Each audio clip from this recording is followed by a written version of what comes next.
Bonsoir à tous, il est 19h et comme vous le savez, c'est le grand rendez-vous qui prend place. Merci de venir avec nous dans ce numéro. Le temps pour nous de faire entrer nos invités. On regarde ensemble cette vidéo. Bienvenue au Bénin.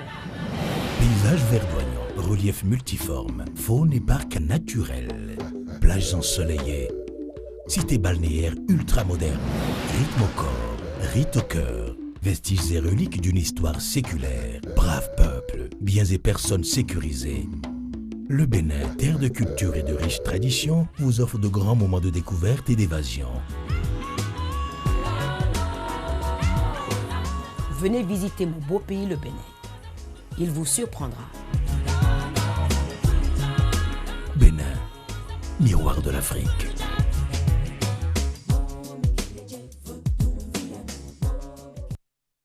Monsieur, vous êtes bien sûr le grand rendez-vous. Si vous venez de nous prendre au vol, vous n'avez encore rien raté. Au menu ce soir, nous avons 4 rubriques.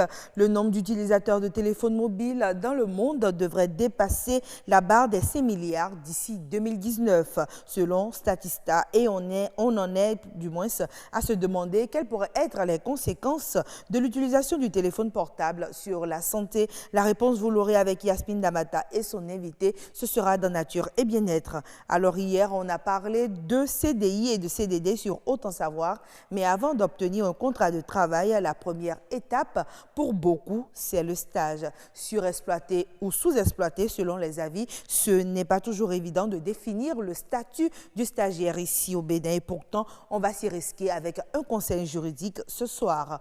L'expert ce soir est spécialiste des questions liées à la responsabilité sociale des entreprises, RSE en abrégé. Avec lui, on va s'intéresser aux enjeux des RSE ici au Bénin. Et nous allons finir en beauté avec Fulgencia Routondi et son invité. Ce soir, on apprend à redonner vie à notre peau. Cela passe par diverses astuces que nous allons partager avec vous, mesdames et messieurs. Restez donc confortablement installés. Le premier plateau à présent, Nature et Bien-être.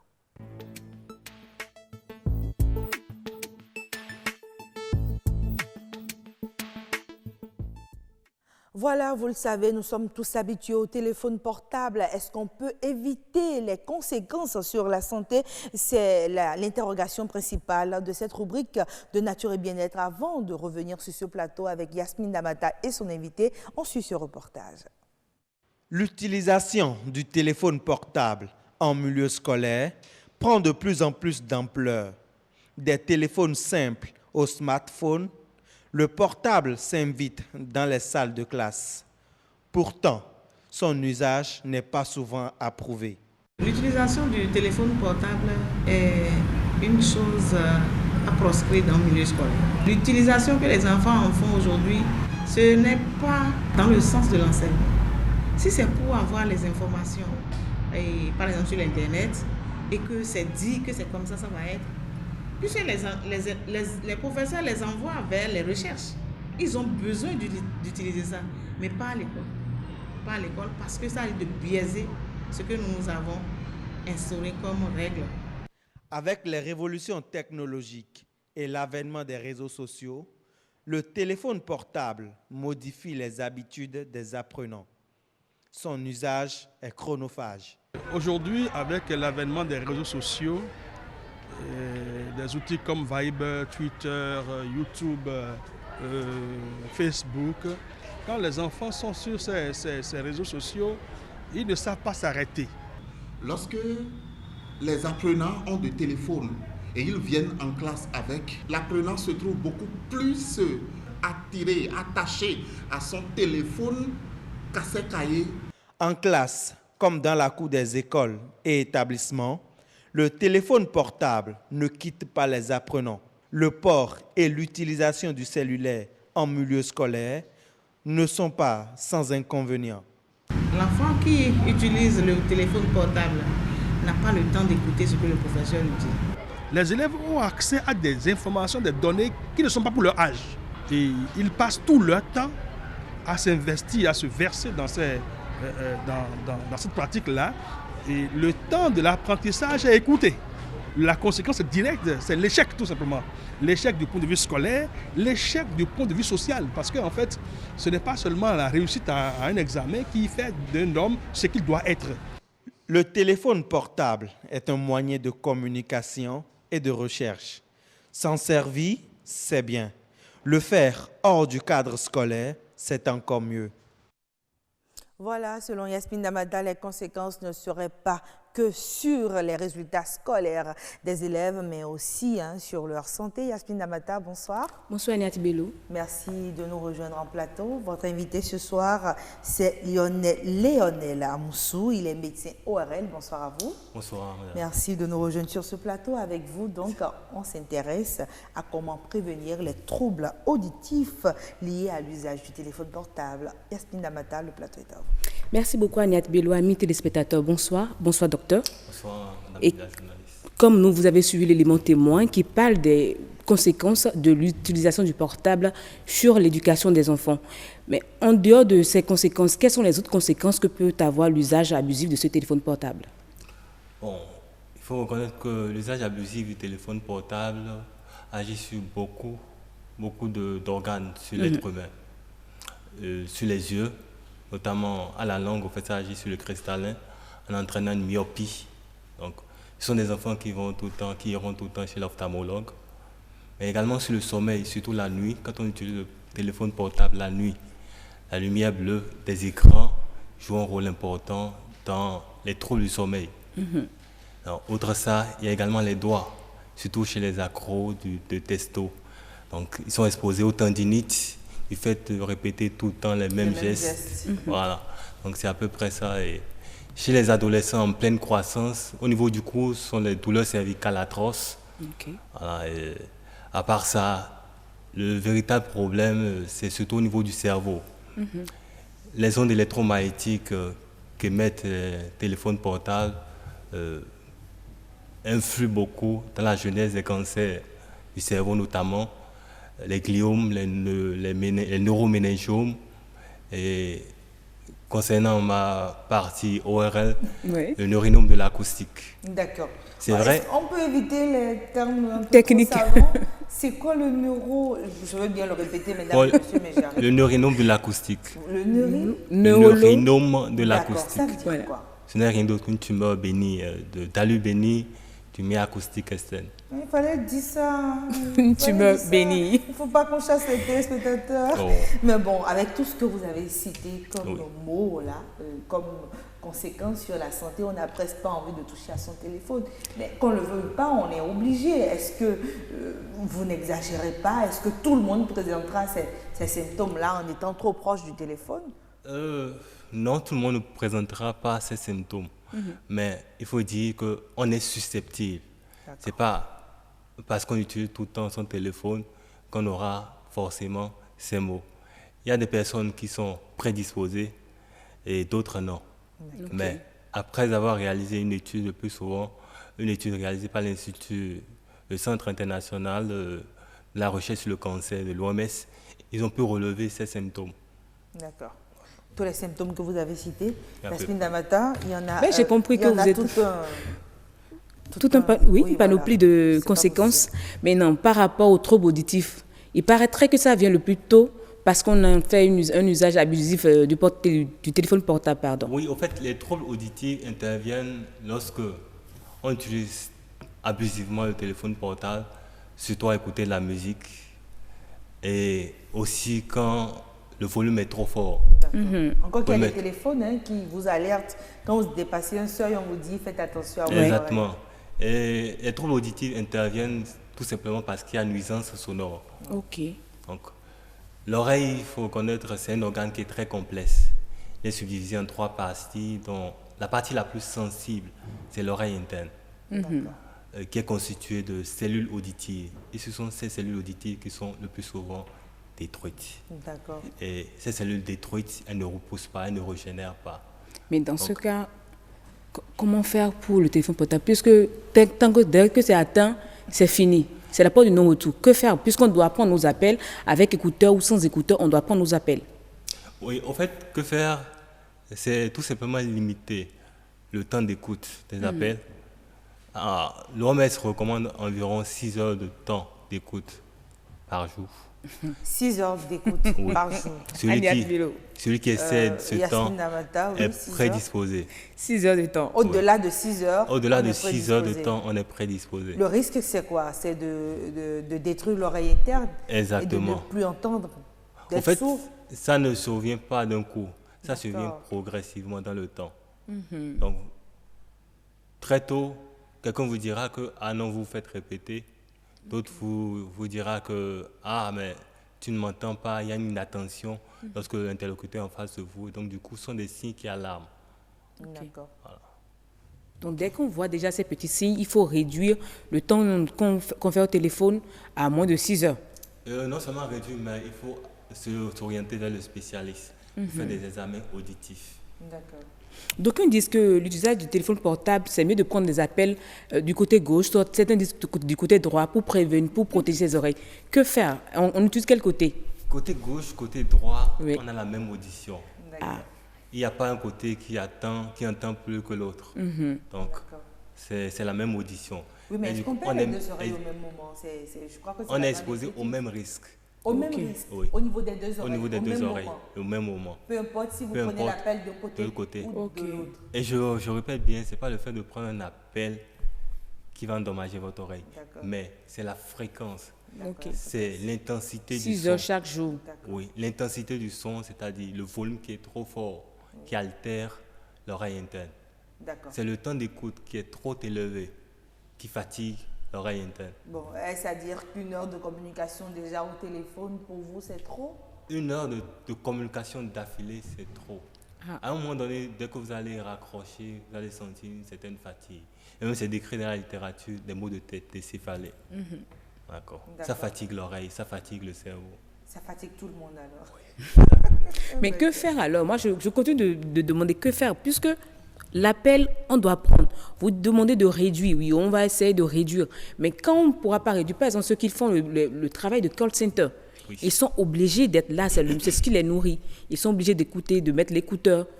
Déjà, là, ça touche directement le tympan ou les appareils auditifs. Mais que faire? En fait, là, l'usage, c'est-à-dire mieux vaut encore prendre un appel téléphonique sur main libre que de le prendre avec un écouteur à volume élevé. Parce que l'oreille, le son va directement sur le tympan. Le tympan vibre et transmet ce son plus fort vers l'oreille interne. Dieu merci, Dieu nous a doté d'un réflexe qu'on appelle le réflexe tapédien qui limite les sons vers l'oreille interne. Mais à un moment donné, il s'épuise, il se fatigue, il lâche. En ce moment, ça détruit, ça endommage les cellules auditives. Donc pour vous, la solution, c'est quoi concrètement? La solution, c'est de limiter le temps d'écoute et de limiter les appels téléphoniques. C'est de diminuer le volume. Vous y croyez-vous à tout ce que vous citez? Est-ce qu'on peut y arriver, Yacine? Je me demande également, puisqu'on ne peut pas mettre... compte tenu de la profession. Voilà. Et c'est vrai, pour certaines personnes, c'est le pain quotidien. Ouais. Mais au-delà de la profession, notre vie privée, on ne peut pas prendre des appels sur haut-parleur. Oui, il y a aussi l'envie privée, mais on ne peut pas prendre aussi tous les appels sur oreille, sur écoute direct. Donc pour vous, s'il y a des appels qu'on peut prendre sur main libre, il vaut mieux y aller. Y aller. Mais est-ce qu'on peut alterner? Tantôt utiliser un peu le téléphone portable à l'oreille, oui. Tantôt utiliser les écouteurs. On peut alterner. Tout à fait, c'est une alternative. Ok. Mais là, on parle déjà des préventions. Est-ce qu'il y a d'autres préventions? La meilleure prévention, comme je vous ai dit, c'est en fait, c'est l'alternance. C'est l'alternance parce que limiter le temps d'écoute et savoir au fait que l'oreille aussi à un moment donné a besoin de repos. Sans vous mentir, l'oreille a besoin de repos. C'est un peu, même la machine, quand la machine travaille, à un moment donné, si elle ne se repose pas, elle s'abîme. Donc, à plus forte raison, l'être humain. Donc, c'est surtout le repos. Limiter le temps d'écoute. Je ne sais pas si on peut se permettre de parler de ceux qui en souffrent peut-être déjà, qui ont des cas de surdité liés à l'usage abusif du téléphone portable. Est-ce qu'il y a une solution? En fait, comme je le dis, l'oreille interne, c'est le moteur de l'audition. Et le plus souvent, quand elle est touchée, sont les cellules auditives qui sont perdues. Et plus haut, je l'avais dit qu'une fois les cellules auditives détruites, elles ne régénèrent pas. Le spécialiste fera un examen auditif qu'on appelle l'audiométrie tonale, qui va permettre de tracer un audiogramme et va détecter certainement une surdité de perception. Et la solution, beaucoup croient aux médicaments pour remédier à cela, mais non. Une fois les cellules auditives détruites, on ne retrouve plus son audition d'antan. C'est la porte du non-retour. C'est la porte du non-retour. Il y a des prothèses auditives. Il y a des prothèses auditives qui permettent de pallier, mais qui ne restaurent pas l'audition. D'accord. Donc c'est déjà une solution. Oui, c'est déjà une solution. Tout à fait. D'accord. Mais je ne conseille à personne d'en arriver là, parce que c'est très onéreux. Annette Bello, on doit juste retenir qu'il faut réduire le temps au téléphone de nos communications à moins de 6 heures par jour pour éviter d'avoir des problèmes auditifs à la langue. Oui, et puis diminuer aussi le volume du téléphone portable. Yasmine Damata, on n'oubliera pas l'alternance, hein, tantôt en main libre, tantôt à l'écoute, c'est déjà ça, hein, les méthodes de prévention pour éviter les troubles auditifs. C'est terminé pour le plateau de Nature et Bien-être. Nature et Bien-être qui s'en va pour céder place à la rubrique Autant savoir.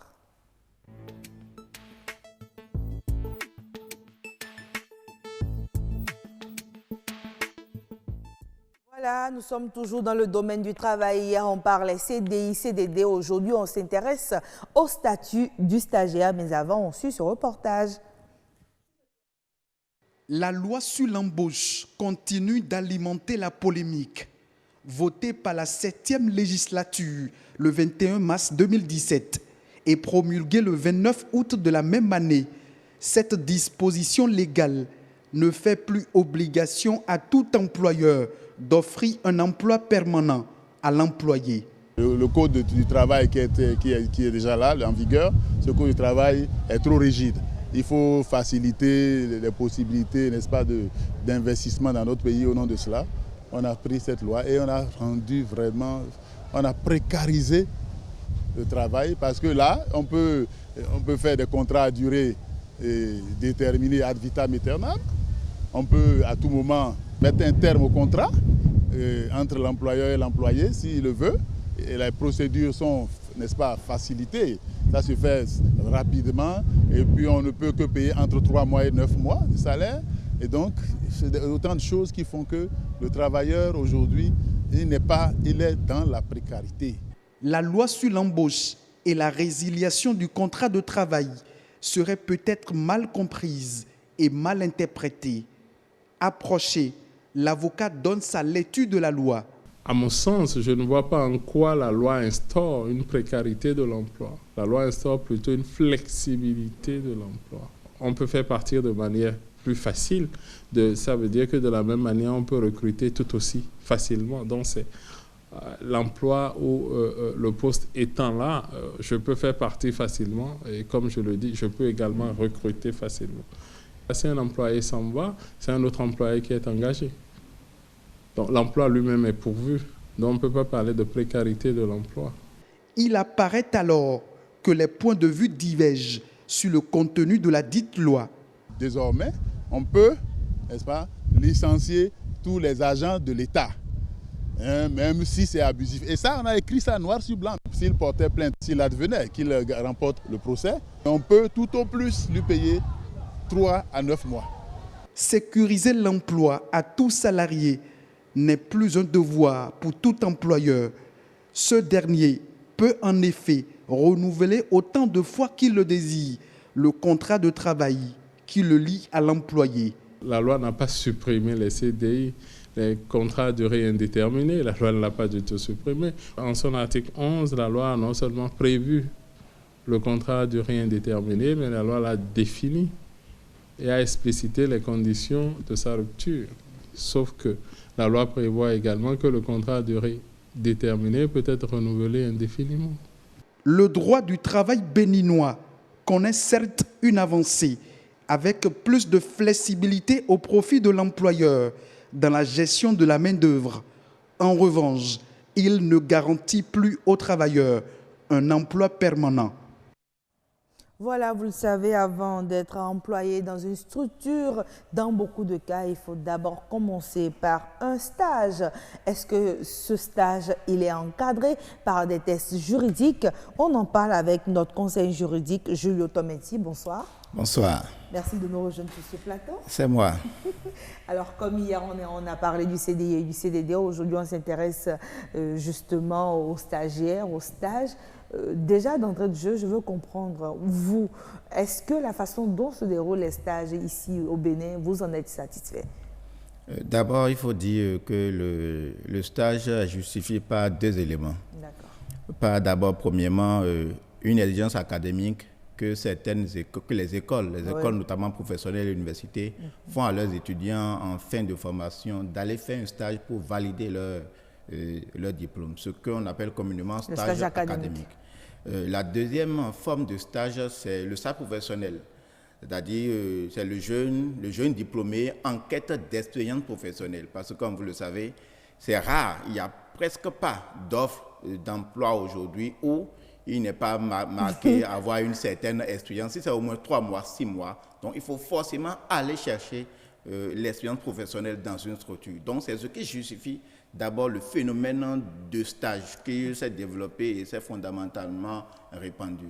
Maintenant, pour ce qui concerne votre préoccupation, il faut dire que à l'heure actuelle, le traitement du stagiaire va d'une entreprise à une autre, suivant le bon vouloir généralement de celui du responsable d'entreprise ou du chef d'entreprise et des éléments auxquels le stagiaire, le postulant même peut accepter ou bien peut accéder.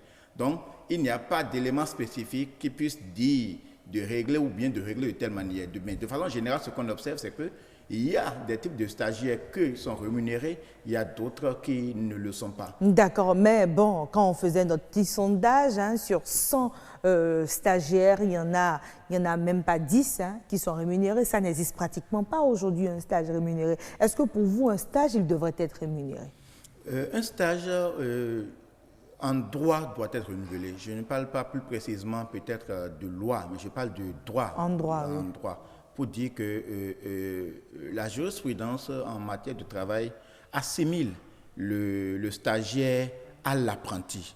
L'apprenti auquel la loi a conféré, c'est-à-dire une rémunération, c'est-à-dire l'apprenti doit être rémunéré. C'est vrai que l'apprenti, comme tout le monde le sait, c'est pour apprendre, mais c'est que l'apprenti doit être rémunéré. L'autre chose, il y a une jurisprudence sénégalaise qui a, en voulant mettre les deux, aussi bien le travailleur que le stagiaire dans un même panier, a qualifié le stage d'un travailleur de fait. C'est-à-dire le travailleur de droit, c'est celui qui a un contrat régulier. Le stagiaire est qualifié comme un travailleur de fait qui doit bénéficier d'une rémunération et d'une couverture sociale comme tout travailleur. Et donc, de ce principe, de ce postulat, on peut dire que logiquement, tout stagiaire doit être rémunéré. Oui, mais voilà, là, vous avez cité la législation sénégalaise, vous avez parlé d'une jurisprudence.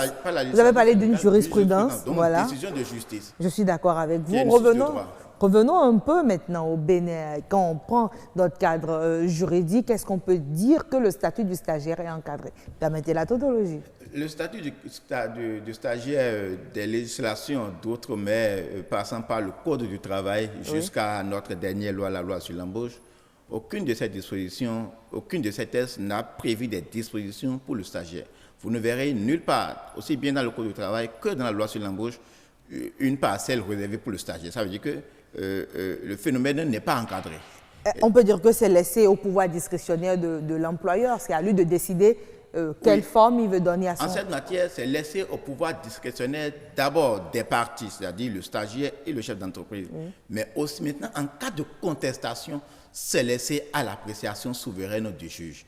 C'est le juge qui, en référence à la législation où il n'a rien, en référence notamment, comme je l'ai dit tout à l'heure, à la jurisprudence, peut arriver à déduire que telle personne qui est restée dans une situation de stagiaire pendant tel nombre de temps est considéré de fait comme un employé et donc devrait être rémunéré. Et donc, s'il y avait des droits auxquels il n'a pas accédé, la juridiction devra faire donc injonction à l'employeur de lui restituer ces droits-là. Donc, à l'heure actuelle, comme il n'y a pas de test, donc on ne peut que se fier, en cas de contestation, en cas de difficulté, de se référer au juge pour se voir trancher. Il est arrivé plusieurs cas où des contrats de stage, parce que l'individu a passé un certain nombre des années dans une entreprise et qui un beau jour s'est vu son contrat de stage rompre, il s'est référé au juge et on lui a donné raison. Et dans la pratique de la chose de la justice au Bénin, pour le cas que vous citez, que j'ai eu à voir, c'est que le contrat de stage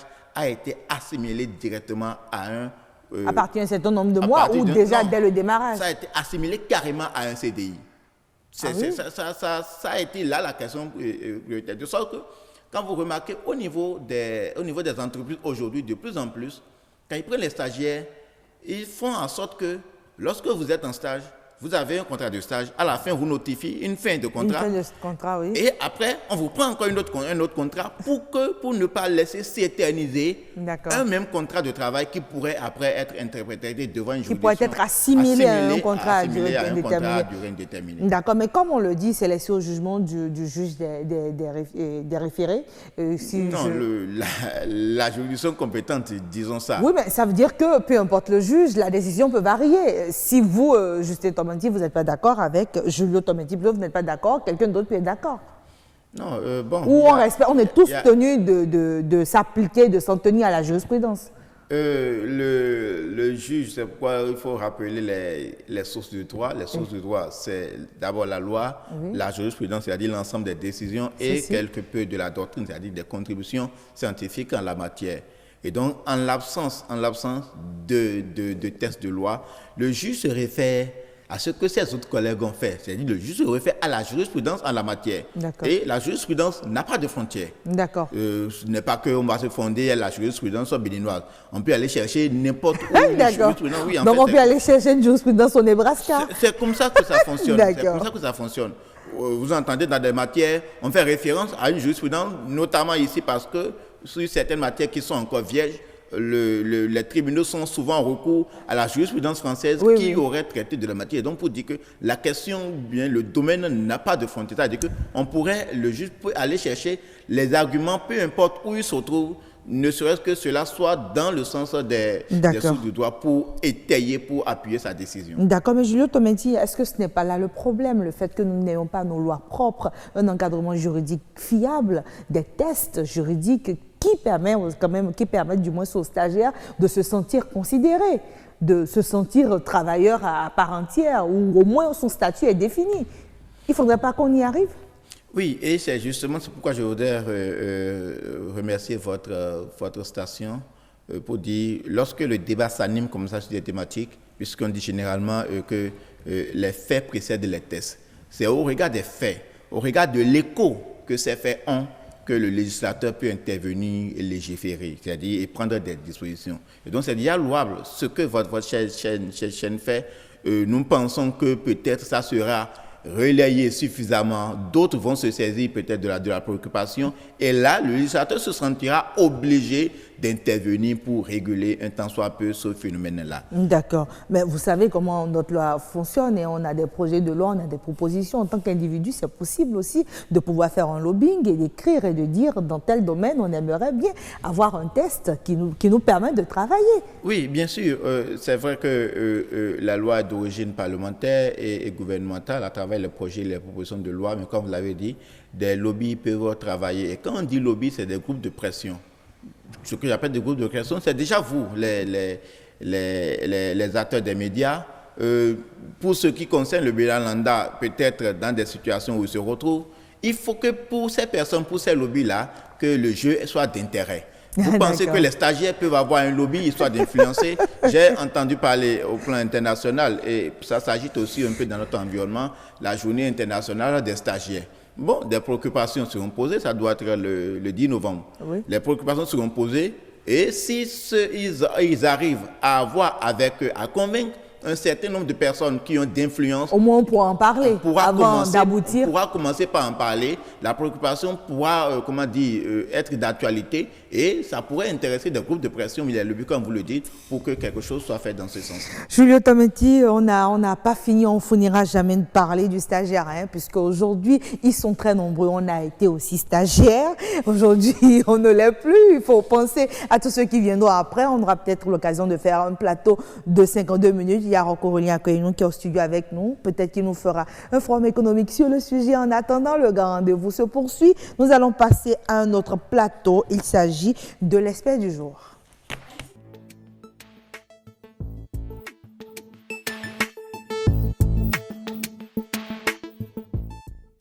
Voilà, avant de recevoir notre plateau, notre invité, du moins en plateau, je tiens à présenter toutes nos excuses à nos téléspectateurs, surtout ceux qui nous ont suivis depuis le début. Nous avons eu quelques difficultés sonores, mais on peut vous assurer que tout a été réglé et que dorénavant, vous pouvez vous asseoir confortablement et suivre sans difficulté le grand rendez-vous donc qui se poursuit avec la rubrique Expert.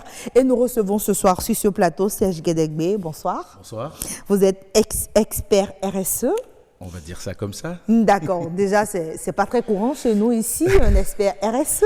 Alors, je dirais que le titre d'expert, en fait, peut s'appliquer à toute personne qui a un tant soit peu un minimum de connaissances sur ce sujet, comme sur d'autres. Donc, je n'ai pas vraiment la prétention de dire que je suis expert, mais je m'y connais un petit peu. On va dire les choses comme ça. D'accord. Alors, ça tombe bien que vous vous y connaissez, puisque nous, ici, le thème, on n'y est pas encore très habitué. Oui. Dites-nous un peu, c'est quoi les RSE? Alors, déjà, merci de me donner l'opportunité d'en parler un peu avec vous sur ce plateau. La RSE, ça fait des dizaines d'années qu'on en parle, mais qu'on n'en parle pas forcément dans nos contrées. On le rapproche souvent, ce concept du développement durable. Oui. Et la notion la plus simple à retenir, vraiment la plus simple, c'est pendant que le développement durable lui concerne, on va dire, un système sociétal beaucoup plus vaste, étatique, collectiviste, communautaire, la RSE a plutôt vocation à ne concerner que le secteur des acteurs économiques. On parle là des entreprises et de toute organisation ayant un but lucratif. D'accord. Voilà. Alors, cela oblige les entreprises à s'engager pour leur société, leur localité, ou de quoi il s'agit? Alors, c'est un peu plus, je dirais pas pervers, mais c'est un peu plus complexe que cela. En fait, la RSE, par définition, c'est une démarche volontaire. D'accord. D'accord. C'est comment les entreprises contribuent à l'atteinte des objectifs du développement durable. D'accord. Sachant que les entreprises elles-mêmes sont une partie prenante très importante lorsqu'on parle de développement durable dans toute son entièreté. Il n'y a pas vraiment d'obligation, je dirais, de type législatif ou normatif, même si nous avons des lignes directrices qui existent au plan international et qui ont cet avantage-là, je ne parle que de l'ISO 26000 parce que j'en pourrais citer plusieurs, mais qui ont cet avantage-là d'être suffisamment souples et flexibles pour être, on va dire, adaptables à différentes sphères territoriales. D'accord. Mais aujourd'hui, on peut assister à une sorte de détournement heureux, je dirais, de la non-obligation des entreprises qu'elles ont à s'engager en matière de développement durable sous deux angles. Un angle, on va dire, à peu près qu'on qualifierait de hard law, donc du droit dur, d'accord, donc plus contraignant, et un autre qui est plutôt d'ordre assez économique puisqu'il s'agit de la poussée des parties prenantes, et notamment d'une partie prenante qui est très importante, à savoir les consommateurs. Mais si vous permettez, moi je me demande quel est l'intérêt pour une entreprise de s'engager vers la RSE? Il est multiple. Il est multiple et il a été prouvé aujourd'hui. Il y a différentes études qui existent. Ce n'est pas moi qui les ai écrites, ce sont des gens qui s'y connaissent beaucoup plus que moi, beaucoup mieux, fort heureusement, qui sont diplômés de très grandes universités. Vous avez des études de Harvard, vous avez des études de grosses universités qui ont prouvé, et j'ai aussi travaillé sur le sujet sous d'autres sphères, qui ont prouvé qu'une entreprise qui met en place une démarche de responsabilité sociétale ou sociale, pour l'instant on ne va pas se focaliser sur le social-sociétal. D'accord. C'est un peu plus... c'est assez amusant de se demander pourquoi on l'utilise. C'est une guerre des mots. Voilà, exactement. Tout n'est que question de sémantique pour être tout à fait transparent. Mais il a été prouvé de manière très concrète, étude à l'appui, qu'une entreprise aujourd'hui qui se lance dans une démarche de responsabilité sociale ou sociétale, de RSE, en tire forcément des bénéfices. D'accord. Forcément. D'autres vous diront que c'est juste une façon de se faire bien voir par absolument les pas. consommateurs. Absolument pas. C'est vrai qu'il y a eu aussi, je réemploie le même terme, un détournement d'objectifs. on a assisté à des... Alors ça se voyait plus en matière environnementale, qui est l'un des piliers de la RSE. On voyait beaucoup de greenwashing, d'accord? Tout ce qui était déclaration ou allégation tendant à faire croire à tout ou partie de ces parties prenantes que l'on était aujourd'hui une entreprise vertueuse, alors qu'en réalité, derrière, il se passait des choses qui n'étaient absolument pas honorables, si je puis employer le terme. Oui, ça fait que beaucoup se mettent à douter. On se demande méfient légitimement. Si derrière, finalement, les RSE, il n'y a pas encore un intérêt. Tout à fait. Un intérêt peut-être inavoué. Il y a toujours un intérêt à mettre en place une démarche, parce que la RSE, aujourd'hui, c'est avant tout une démarche de management. D'accord. D'accord, c'est du management. Ça, on ne nous le dit pas toujours. C'est un peu comme le fait de passer sous silence l'aspect économique de la RSE. Vous savez, la RSE, faire de la RSE, c'est pas faire de la philanthropie. D'accord. C'est extrêmement important que la différence soit faite. Donc ça n'a rien à assumée. voir avec sponsoriser des événements, avoir une fondation. Alors attention, c'est bien évidemment les propos que je vais tenir n'engagent que moi. Évidemment, puisque c'est vous qui les tenez. Je suis très très loin de jeter la pierre à ceux qui font de la philanthropie par le biais de fondations, de mécénat, etc. Ça ne veut pas dire pour autant que ce sont des entreprises qui sont socialement responsables. Attention. La philanthropie peut être une partie, d'accord, un élément, une pierre à ajouter à l'édifice de la RSE. Cependant, faire de la RSE, c'est s'intéresser à autre chose que de la simple philanthropie. C'est aller au-delà de cet aspect-là. Vous ne serez pas surpris si je vous dis que la première des contributions à la RSE pour une entreprise, c'est d'abord de respecter la loi. C'est le minimum. Si vous n'êtes déjà pas en conformité avec la loi qui régit le territoire sur lequel vous êtes implanté, vous êtes hors la loi, donc vous n'êtes pas une entreprise qui responsable. C'est le minimum. D'accord. Je crois que vous répondez déjà à ma question. C'était presque une colle. À quoi reconnaît-on une entreprise responsable? Une entreprise responsable se reconnaît grâce à plusieurs indices. D'accord. Il y a plusieurs types de responsabilités. On entend souvent parler d'entreprise éthique. Pour moi, il y a autant d'éthique qu'il y a d'individus sur cette terre. D'accord? Le plus important, c'est qu'on arrive aujourd'hui à trouver une sorte de consensus. Une entreprise responsable, pour moi, déjà, c'est une entreprise qui promeut en son sein des directives, une politique, des processus qui tendent à court ou moyen terme, ou voire même à moyen et long terme, à se préoccuper de l'ensemble de ses parties prenantes. C'est donc par conséquent une entreprise qui fait un diagnostic en incluant ses parties prenantes, c'est-à-dire en se focalisant sur les attentes de ces différentes parties prenantes. C'est quoi une partie prenante? Écoutez, je prends souvent l'exemple d'un couple marié. Ah d'accord. Oui, l'exemple.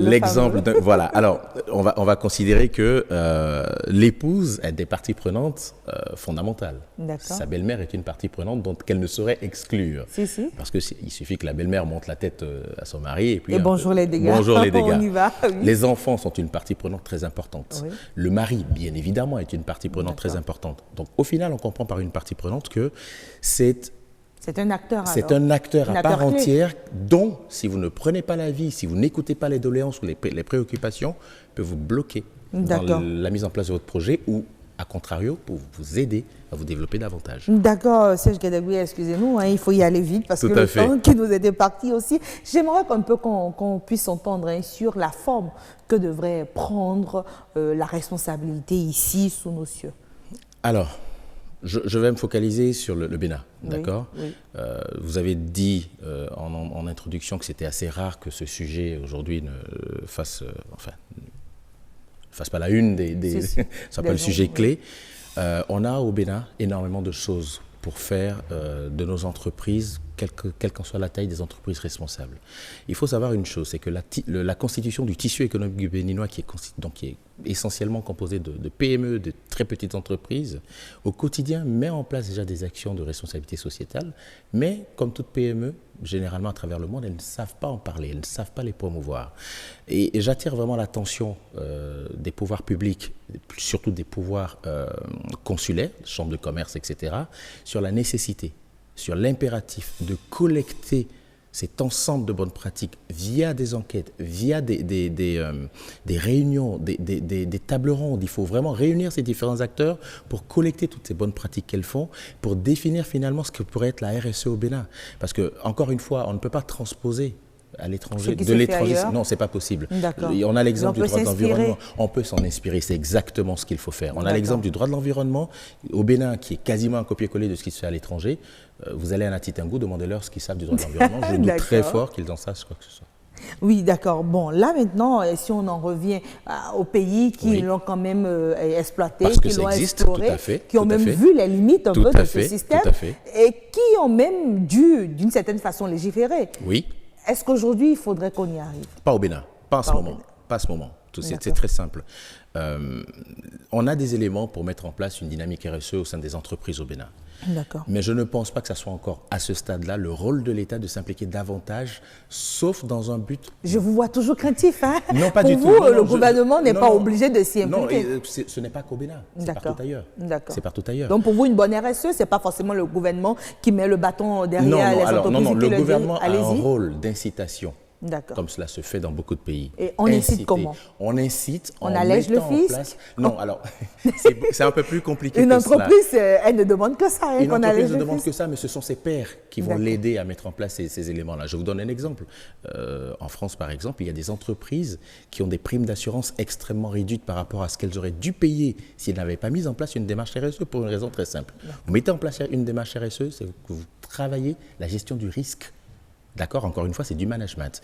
Et dans ce cas, ces entreprises-là, auprès de leur assureur, arrivent à faire valoir le fait qu'elles n'ont aucune raison de payer ce qu'elles auraient dû payer avant, et étant donné que la maîtrise du risque chez elles est quelque chose qui est culturel, qui est impliqué, qui est induit dans la stratégie. On dirait que c'est presque du monsieur propre. Hein.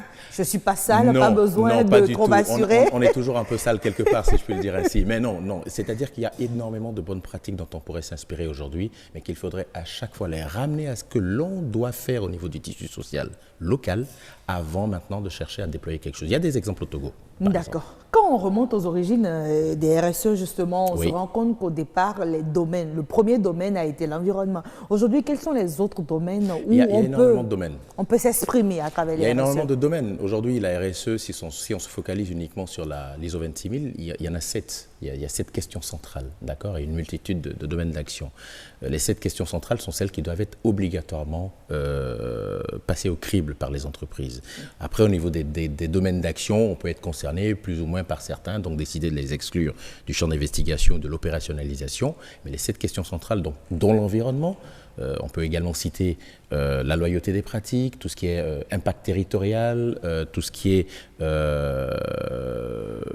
questions relatives aux consommateurs, il y en a 7 très exactement. On doit les passer au crible et ces 7 questions-là sont incontournables de toute façon. D'accord. Donc si on a envie de s'y engager, il faut déjà commencer. Voilà, non, alors on ne les choisit pas, on les passe d'abord au crible. C'est cette question, ça on n'a pas le choix, on le fait. Obligatoirement, parce que c'est la base. D'accord. Ce sont des lignes directrices. Mais par contre, ces questions centrales, il faut les aborder. D'accord, via ce qu'on appelle un diagnostic ou un autodiagnostic. À partir du moment où on fait son autodiagnostic ou son diagnostic si on est accompagné, on peut mettre en place maintenant des processus opérationnels, donc des politiques qui doivent être déployées pour arriver à des résultats. Et à l'issue de cela, d'accord, on met en place des indicateurs de suivi. Parce que si on met en place une politique, il faut bien être capable après... s'assurer que c'est bon. Exactement, il faut la monitorer, il faut être sûr que c'est bien fait, il faut un tableau de suivi. Et ensuite, le dernier point, et je reviens sur ce que j'avais dit précédemment, il faut savoir communiquer et valoriser cette démarche-là, ce que nous ne savons pas encore faire ici. Cela permet aussi de montrer le bon exemple aux autres entreprises, les amener à y aller. Exactement. Oui, mais est-ce qu'il ne faudrait pas une certaine forme de discrimination positive pour aider quand même ces entreprises-là qui s'y engagent d'elles-mêmes à se sentir à l'aise et à sentir au moins qu'elles font bien? Oui, alors, au début, je pense que c'est un peu l'objectif que toute entreprise va chercher à avoir. Mais il faut toujours un champion de toute façon quelque part pour inciter les autres à suivre. Encore une fois, je ramène au Togo, qui n'est pas si loin que cela du Bénin. Oui. Vous avez des champions, vous avez un champion dont je ne donnerai pas le nom aujourd'hui, mais vous tapez RSE au Togo, son nom apparaît en première page, tout de suite. D'accord, qui a fait de la RSE, de la gestion du déchet, son cœur de métier, et qui aujourd'hui est une entreprise tellement prospère et tellement reconnue sur ses marchés qu'elle a même signé des partenaires avec de grands groupes européens. Voilà, c'était un plaisir de vous avoir sur ce plateau et on n'a pas vu le temps passer, comme je le dis. On aura peut-être l'occasion de revenir encore sur les RSE. Mais déjà, ce que j'aimerais savoir, si en un mot, vous aviez un souhait à l'endroit de ces entreprises-là qui souhaitent s'engager vers les RSE, ce mot, ce serait lequel? Ce mot, ce ne serait pas à l'endroit des entreprises en elles-mêmes, ce serait à l'endroit des clubs d'entreprises. On a des clubs comme le Lions, le Rotaract, etc. Des clubs de service. Exactement, c'est bien d'offrir des seringues à des diabétiques, mais il y a d'autres préoccupations qui concernent vraiment le champ de l'entrepreneur. Et pour moi, ce sont à ces clubs d'entreprise, ces clubs de service, de vraiment embrasser la thématique et d'entraîner maintenant leurs adhérents vers ces sujets qui sont forcément porteurs de richesses partagées. Terminus, tout le monde descend. J'espère que maintenant vous êtes fixés comme moi. J'ai beaucoup appris sur ce plateau sur les RSE. Roch fera le reste dans un forum de 52 minutes. L'heure du journal est sacrée. On n'a plus le temps de discuter. On rejoint Amandine Agnambossou. C'est le 19h45.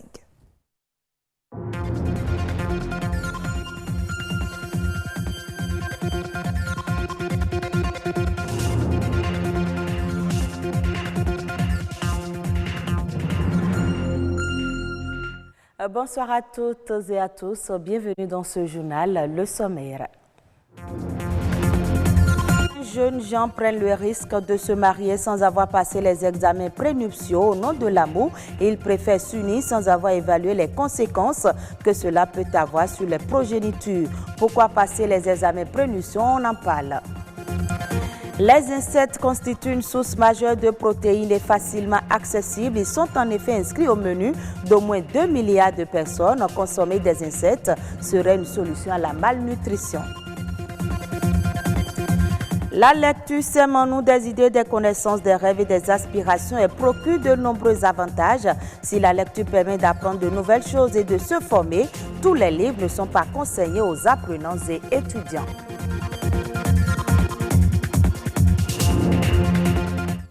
La grande majorité des unions débutent sans aucune préparation formelle.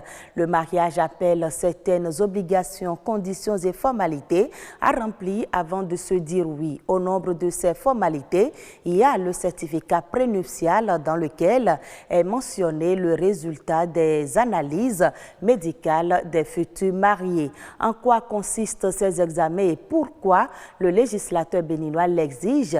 Amitié Saguidi et Léolon Langouin pour plus de précision. Partie intégrante des conditions de forme du mariage, le certificat prénuptial constitue une pièce capitale à fournir et la condition sine qua non avant la célébration de tout mariage civil au Bénin. Ce n'est pas une fantaisie, c'est une disposition légale contenue dans le Code des personnes et de la famille. L'article 127 du Code des personnes et de la famille, c'est bien dedans. La loi dit les deux doivent se communiquer le résultat. La deuxième partie là est très importante. Donc, il ne suffit pas de faire ces examens médicaux que nous appelons certificat prénuptial, mais aussi les deux époux doivent se communiquer les résultats. Ces examens prénuptiaux concernent par exemple les hépatites, au nombre des maladies et surtout le groupe sanguin. Ils doivent savoir s'il y a des incompatibilités. Ces éventuelles incompatibilités qui résultent du bilan prénuptial ne visent pas à empêcher l'union des futurs conjoints. La législation béninoise reste limitée. À ce propos, les avis sont divergents. Il faut voir l'avenir en fait. Il ne faudrait pas exposer les enfants et même ma santé à moi et celle de mon mari. Il ne faudrait pas vraiment. Bon, on peut toujours être compatible avec quelqu'un d'autre après. Je ne prends pas de risques. Je vais le faire prendre les risques. À ce stade de la relation, je ne pense plus rebrousser chemin. Rebrousser chemin avant qu'il ne soit tard serait la décision responsable. S'entêter au nom de l'amour comporte d'énormes risques pour les futurs époux. Il y a eu un cas comme ça où les époux étaient incompatibles, pas par le sida, mais incompatibles par les analyses sanguines. Et on a constaté que si le couple se mariait, ils ne feront que des enfants mongols, des enfants malades, mal formés. Comme ils sont tous d'une religion, ils ont décidé de ne pas se traiter et ils se sont mariés quand même, d'accord, en disant que Dieu fera. Mais successivement, tous les 3 enfants qu'ils ont eus, c'était des enfants malades. La femme est décédée et l'homme aussi est décédé par la suite. et s'ils avaient peut-être accepté de se quitter pour refaire un autre lien de mariage avec d'autres, peut-être qu'on n'en arriverait pas là. C'est très important de suivre les indications, je peux dire, du certificat prénuptial. Des examens en amont pour jouir pleinement de son mariage. C'est une bonne démarche pour préserver sa santé, celle de ses progénitures, ses revenus, voire la stabilité de son couple.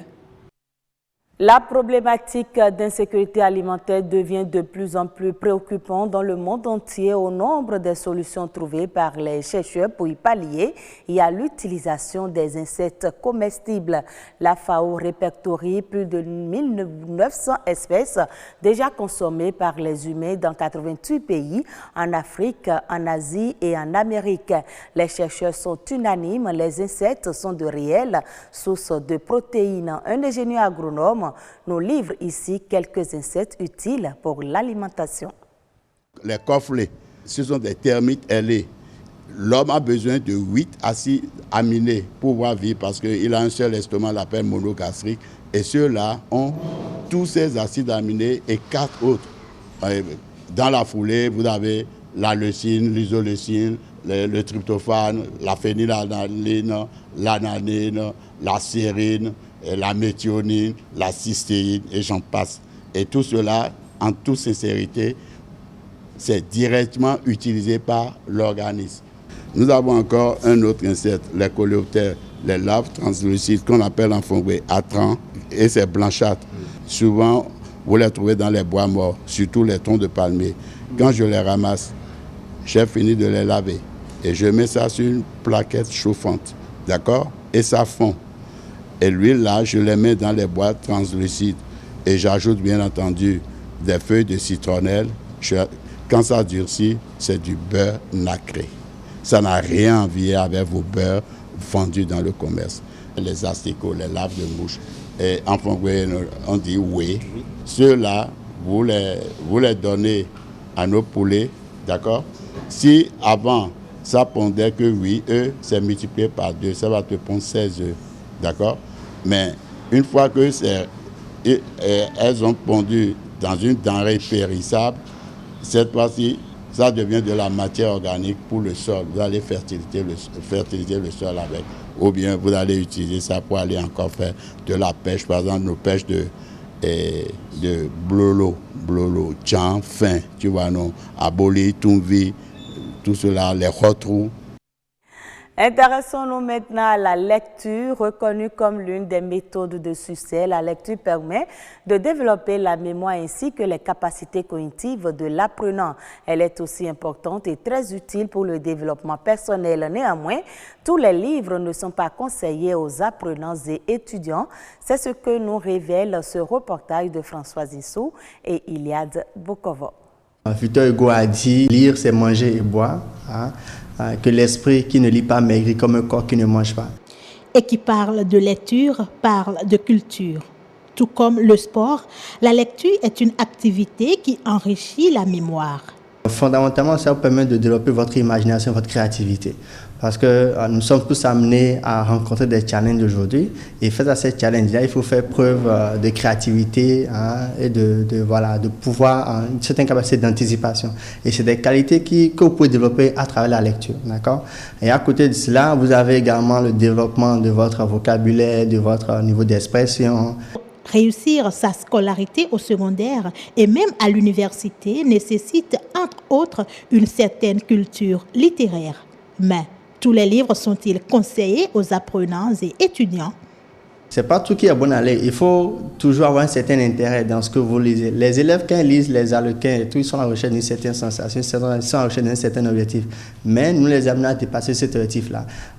J'ai des journalistes en face de moi. Si je vous amène des livres sur le journalisme, comment être un bon journaliste, les b.a.-ba du journalisme, ainsi de suite, vous serez intéressé à lire, n'est-ce pas? Et donc, il faut que chacun trouve son intérêt, d'accord, avec le livre qu'il a en face de lui. Et c'est cela qui l'incite davantage à lire. Et donc, tout n'est pas nécessairement bon à lire, mais il faut avoir un objectif derrière, il faut savoir ce que vous voulez, et en fonction de ça, vous pouvez maintenant chercher le livre que vous voulez pour pouvoir le lire. Pour inciter élèves et étudiants à la lecture en associant les nouvelles technologies, une alternative est trouvée. celle de la lecture numérique. La lecture numérique aujourd'hui a une certaine solution, déjà en termes d'accessibilité, parce qu'on parle de livres numériques et donc vous pouvez, sur votre portable, vous pouvez avoir 20 livres, d'accord? Mais vous ne pouvez pas trimballer 20 livres dans votre sac et aller n'importe où avec. Et donc, en termes d'accessibilité, c'est déjà une solution, mais également en termes de coût, aujourd'hui, c'est également une solution, d'accord? Et donc, la lecture numérique, c'est cette lecture-là qui vous permet, sur votre smartphone, de lire la version numérique des livres. La lecture est à l'esprit ce que l'exercice est pour le corps. Et nul ne perd son temps en lisant. Au contraire, lire, c'est avoir un accès à un vaste réseau d'informations et de connaissances. Hors du Bénin, l'Agence française de développement vient d'octroyer un financement au Togo pour appuyer le secteur éducatif. Cette facilité devrait permettre d'améliorer les capacités et les conditions d'accueil dans les collèges publics des régions maritimes, plateaux et savanes. Plus de 160 collèges sont concernés concrètement. Près d'une centaine de collèges d'enseignement général seront équipés de nouvelles salles de classe et 75 autres vont bénéficier d'appuis financiers pour leur modernisation. La cérémonie de signature de la convention de financement s'est tenue le lundi 4 novembre à Lomé. Au Maroc, la Banque centrale élabore actuellement une directive réglementaire pour accélérer la prise en compte des enjeux climatiques par le secteur bancaire. Ces directives vont énoncer ses attentes en tant que régulateur dans ce domaine. Le Maroc a adopté un plan national climatique à l'horizon 2030 qui prévoit l'adaptation des secteurs les plus vulnérables tels que l'eau, l'agriculture ou la pêche, ainsi que la diminution de l'empreinte carbone des secteurs les plus émetteurs tels que l'électricité, le transport ou l'agriculture. La mise en œuvre de ce plan requiert des capitaux assez importants dont la mobilisation nécessite la répartition du risque entre les secteurs publics et privés. L'État devra en outre apporter sa pierre à l'édifice en mettant en place des politiques fiscales adaptées, des garanties ou encore des instruments de financement innovants tels que les obligations vertes. Et ce sera tout pour ce journal. Très bonne suite des programmes de BB24.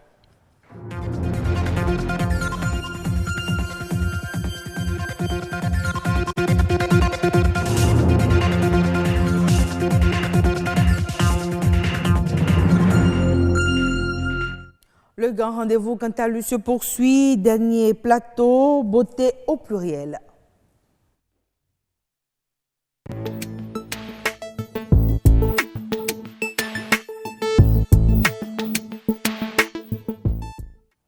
Voilà, beauté au pluriel ce soir revient sur les teintes ternes, mais aujourd'hui on s'intéresse à comment retrouver l'éclat de sa peau. On va retrouver Fulgencia Routondi et son invité tout juste après avoir suivi ce reportage. Je me présente Wayat Ligali, esthéticienne de formation. Aujourd'hui, nous recevons une cliente sur laquelle nous allons faire un soin coup d'éclat. Nous allons nettoyer le visage de la cliente correctement à l'aide d'une mousse nettoyante, d'un démaquillant, de la brosse nettoyante, d'une lingette et des cotons démaquillants.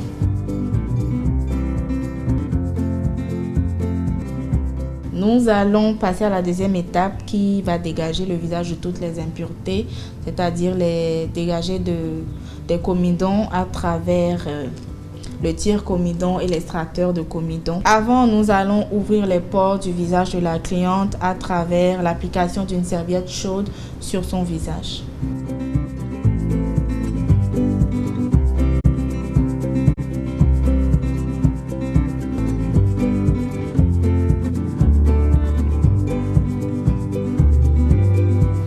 Nous passons à la troisième étape qui est celle du gommage qui va nous permettre d'éliminer les cellules mortes.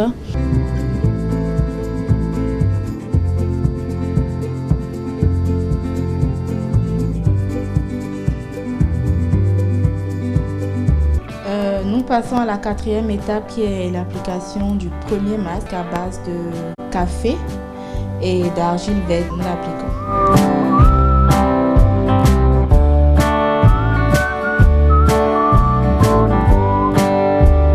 Alors, nous allons passer au deuxième masque qui est composé de poudre de riz, de curcuma, de carottes et de citron.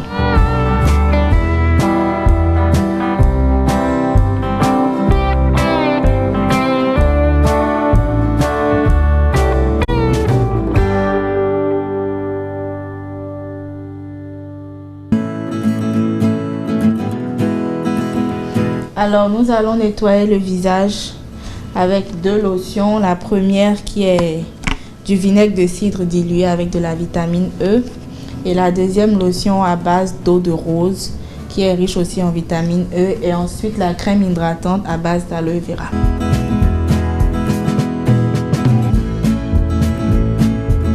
Mes impressions par rapport à mon soin, je vais dire que déjà au toucher, ma peau elle est très lisse et les bonnes odeurs qui ont accompagné ce soin, franchement, m'a vraiment beaucoup détendue. Alors, nous sommes au terme de notre séance, de notre soin de visage 100% naturel. La peau, le visage de notre cliente a été renouvelé à travers toutes ces étapes-là. Merci de nous avoir suivis. Voilà, c'est donc déjà une façon de retrouver l'éclat de sa peau, je pense. Le kiné esthéticien, je vais y arriver, il nous dira si c'est la bonne méthode. En tout cas, s'il en a une autre aussi, il va partager avec nous ses astuces. Flégé Saroutondi, merci de nous rejoindre. Bonsoir Agnate. Dans notre salon de beauté sur le Grand Rendez-vous. Exactement. Et aujourd'hui, nous nous intéressons à comment redonner de l'éclat à sa peau. Et vous n'êtes pas sans savoir que pour plusieurs raisons, certaines personnes, que par négligence ou par utilisation de certains produits, détériorent la qualité de leur peau. Alors, vous l'avez présenté déjà à un autre kiné esthéticien, il répond au nom de Malik Jody. Alors, bonsoir. Exact. Bonsoir. Alors, on ne fait pas la même chose. Les téléspectateurs ont demandé à savoir c'est quoi un kiné esthéticien. Il faut qu'on le leur dise d'abord. Alors, un kiné esthéticien, c'est quelqu'un qui a on mettra entre guillemets, double qualification. D'accord, une double casquette. Une double casquette, parce qu'il a suivi des formations qui lui permettent d'exercer dans ces deux domaines. Dans kiné esthéticien, vous avez kinésithérapeute. Donc, c'est quelqu'un, moi, dans mon secteur, je ne fais pas de la réparation, je ne fais pas de la rééducation, mais je fais beaucoup de massages. Et il faut avoir suivi une formation en anatomie. Pour pouvoir maîtriser en kinésiologie pour pouvoir maîtriser ça. Donc, je fais beaucoup de massages de bien-être associés à l'autre domaine qui est l'esthétique. C'est pourquoi avec on parle ça, de kiné esthéticien. D'accord, alors, revenons à notre sujet du jour et on reste donc dans la continuité puisque le vendredi dernier, nous avons eu à parler des causes. Qu'est-ce qui amène la peau à ternir? Alors, dites-nous, quelle est la première chose à faire lorsqu'on constate que la peau devient terne? Il faut s'en occuper, s'inquiéter et s'en occuper, la nettoyer. Et qu'est-ce qui fait que souvent la peau ternit? C'est parce que nous adoptons certaines mauvaises habitudes. La femme déjà le matin se maquille, elle va en ville, excusez-moi, Cotonou est un peu pollué.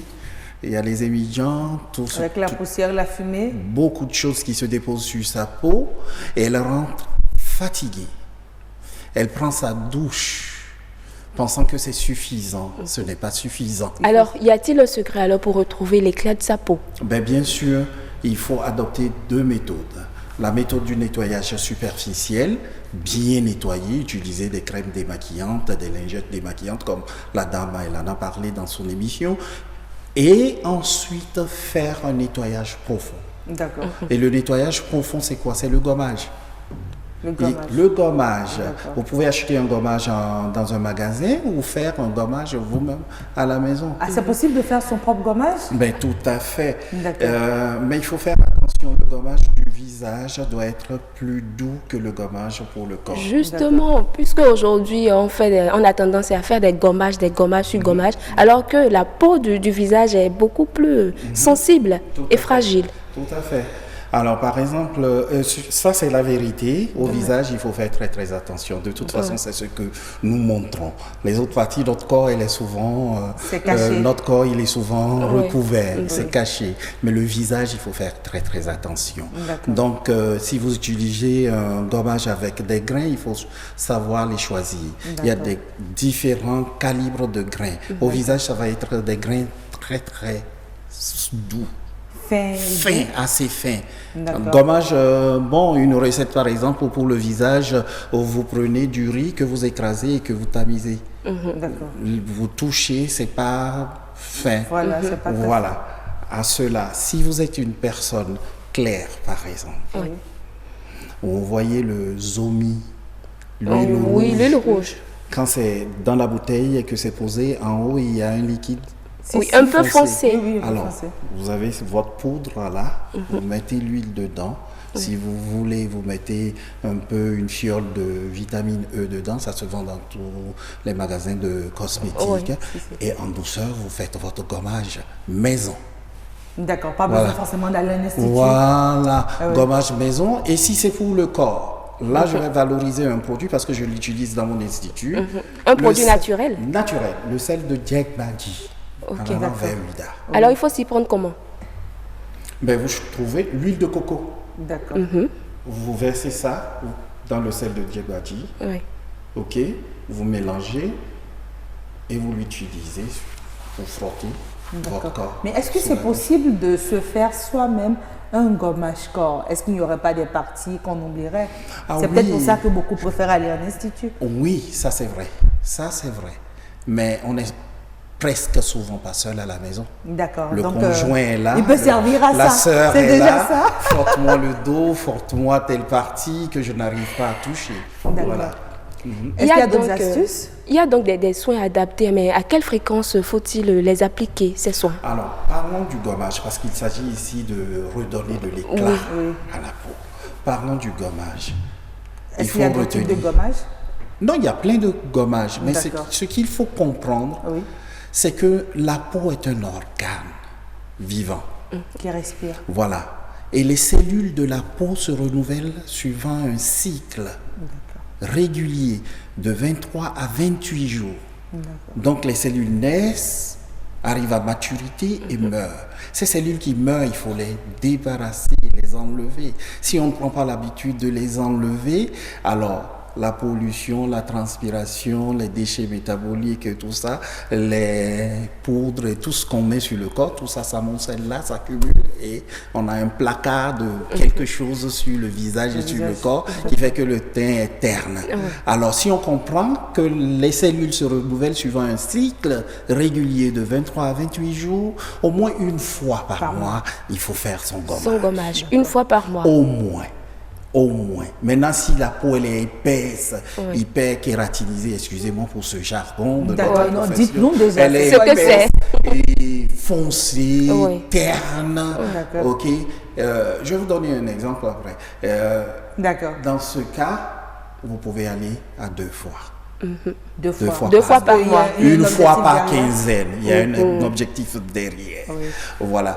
Vous allez voir par exemple des monsieur qui travaillent beaucoup sous climatisation, air conditionné, bureau, voiture, tout le temps, maison. Quelquefois, certains parmi eux ont des problèmes de plaques noires là qu'on appelle les lunettes. Ça vient d'où? Ils n'utilisent pas de produits. Et pourtant, ils l'ont. Comment c'est le résultat de l'hyperkératinisation. Les cellules mortes ne sont pas... Et dans ce cas, que faut-il faire? Il faut d'abord, je vais dire, je vais aider mes collègues, il faut penser à l'institut, il faut aller voir l'esthéticien. Et soi-même à la maison, est-ce qu'il y a des recettes? Vous avez commencé. Je vous ai donné une recette tout à fait simple du gommage. Il faut d'abord nettoyer proprement, ensuite gommer et ne pas laisser la peau comme ça. D'accord. Ah oui. Mais est-ce que faut-il faire? Si vous permettez, Fulgencia, est-ce que là, c'est pour tous les types de peau, que ce soit peau grasse, peau sèche, peau... Bon, je sais que vous êtes encore un expert, c'est vous l'expert. Oui, tout ce qu'on fait à la maison, c'est pour tout type de peau. Pour tout type de peau. Mais quand on vient en institut, non. On adapte. Voilà, les produits sont adaptés. Voilà, parce que le gommage dont je vous ai parlé, les gommages à grains, on ne peut pas les utiliser sur les peaux sensibles, sur les peaux fines. On ne peut pas. Là, on utilise autre chose. Que pour ça, malheureusement, à domicile, on ne sait pas encore quoi faire. Il faut forcément aller en institut. On peut utiliser, excusez-moi ce qu'on dit, les peelings et les gommages. En tant que spécialiste, si une personne qui a une peau normale vient vers vous et vous demande vos conseils pour avoir beaucoup plus d'éclat, quels seraient vos conseils? Je veux les conseils, comme vous me l'aviez demandé, des conseils faits maison, des conseils pour utiliser des trucs faits maison. Mais il y en a. Il faut déjà connaître nos produits. On a beaucoup d'huile de coco. l'huile d'avocat. Des produits qu'on peut faire soi-même à Oui, la maison. ces huiles-là sont riches. L'huile de coco est riche en vitamines, l'huile d'avocat riche en vitamine A aussi, l'huile de carotte, etc., etc. Donc ça va servir comme phase grasse. À cette phase grasse-là, on peut incorporer des vitamines, on peut incorporer par exemple de la pulpe d'aloe vera, on peut incorporer de la poudre de moringa ou les feuilles de moringa écrasées en pâte, tout ça, parce que le moringa, c'est le produit fétiche, le produit miracle. D'accord. Ça fait beaucoup de choses. Je pensais qu'on le consommait juste, on le mangeait. Non, alors, finalement, tout ce qui rentre dans l'assiette se retrouve sur la peau. C'est ça, c'est ce qu'on constate. Bien sûr, parce que ces produits ont des vertus. Pourrez-vous nous donner des exemples? Par exemple, si on prend l'huile de coco, on le mélange avec quoi? L'huile de coco, si je veux faire un masque à base de moringa. Moringa, qu'est-ce que ça fait? La feuille de moringa sur la peau, ça rajeunit, ça rehausse l'éclat. Et surtout, ce qui est important à retenir, c'est que ça minimise les taches sombres laissées par les acnés. Quand les casse, tout ça, voilà, ça va atténuer ces taches noires-là. Donc, si je prends la poudre de moringa ou la pâte de feuilles de moringa, je peux prendre l'huile de coco, mélanger avec, et faire mon masque après mon gobage. Je peux prendre l'huile d'avocat, parce que l'huile d'avocat est riche en vitamine A, riche en vitamine E. D'accord. Je peux faire ça, poser mon masque. Quand j'ai retiré mon masque, je peux faire aussi mettre quelque chose. Mais je ne sais pas pourquoi les gens ont des idées arrêtées sur ce bon produit que nous avons, le beurre de karité. Le beurre de karité. C'est un cocktail vitaminé. C'est un cocktail vitaminé. Et excusez-moi, c'est des idées reçues que de dire oui, le beurre de karité me ternit la peau, le beurre de karité me mais ça a des vertus. C'est un bon produit. Aujourd'hui, les gens en recherchent. Encore que c'est moins cher. Cosmétiques et autres. Alors, Malik, je dis, moi, je voudrais revenir sur ces personnes-là qui se sont décapées la peau. Est-ce possible pour ces personnes de retrouver l'éclat de leur peau? Bien sûr. Ouf, bonne nouvelle, hein? Bien sûr. C'est qu'il faut déjà arrêter d'utiliser ce qu'elles utilisent et qui ont dégradé leur peau. Alors, c'est vrai qu'à ce niveau-là, il faut savoir arrêter. On n'arrête pas brusquement. Et heureusement, dans les huiles que nous avons, l'huile de coco, elle est régénérante. Le beurre de karité est régénérant. L'huile d'argan est régénérant. L'huile de palme aussi. On a plein de choses qui vont régénérer la peau en profondeur. Et les dégâts superficiels, petit à petit, vont pouvoir s'estomper.